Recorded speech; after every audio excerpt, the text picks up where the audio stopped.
Viral হওয়ার একটা limit থাকে, শালা আমি ওইটাও ক্রস করে হারাইছি। একবার চিন্তা করে দেখেন পারিবারিক শিক্ষা কতটুকু থাকলে বুকের কাপড় পিঠে দিয়া ভাইরাল হওয়ার জন্য মগ্ন হয়ে থাকতে পারে এইভাবে।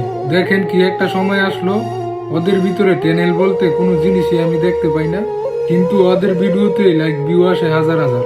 একবার চিন্তা করে দেখেন বর্তমান যুব সমাজ কত নিচু পর্যায়ে চলে গেছে।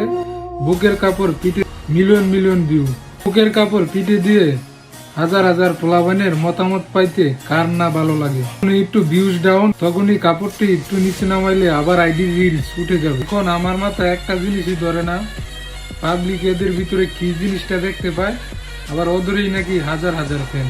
দেখেন এই একটা প্ল্যাটফর্ম যেখানে লক্ষ লক্ষ মানুষের আনাগোনা, সেখানে একটা মেয়ে বুকের ওড়না ফালাই দিয়ে সেখানে কথা বলতেছে। আবার বললেন না তার মা বাবা ভাই বোন কিচ্ছুই নাই, এগুলা বিষয় তাদের চোখে পড়ে না। নিশ্চয়ই এইগুলা ব্যাপার তাদের চোখে পড়ে এবং সবগুলা ব্যাপার তাদের জানাশোনা। যখন তাদের ফ্যামিলি শুনছে কোনো না কোনো ভাবে এইগুলা থেকে ইনকাম করা যায়, তখন আর তাদের ফ্যামিলি চোখ দিতে চায় না তাদের মেয়ে কিভাবে টাকা উপার্জন করছে অনলাইন থেকে। কিন্তু অবশ্যই তাদের ফ্যামিলির এতটুকু করার উচিত ছিল যে তাদের মেয়ে বড় হয়েছে, তাকে পর্দার আড়ালে রাখার কথা।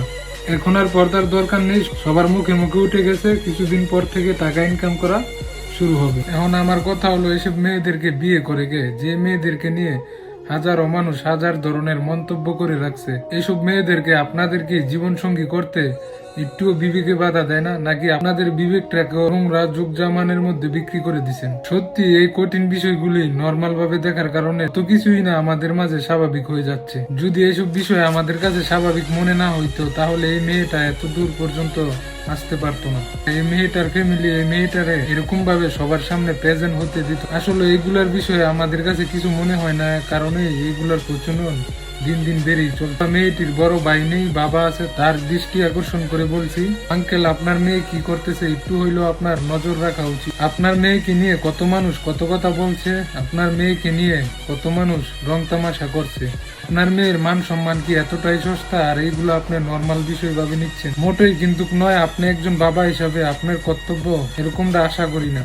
প্রশ্ন থেকেই যায় কেন আপনি এইগুলা বিষয় মেনে নিচ্ছেন। তো বন্ধুরা, আপনার আর কি মতামত সবাই কমেন্টস করে জানাবেন। আজকের ভিডিওটা এই পর্যন্তই। আল্লাহ হাফেজ।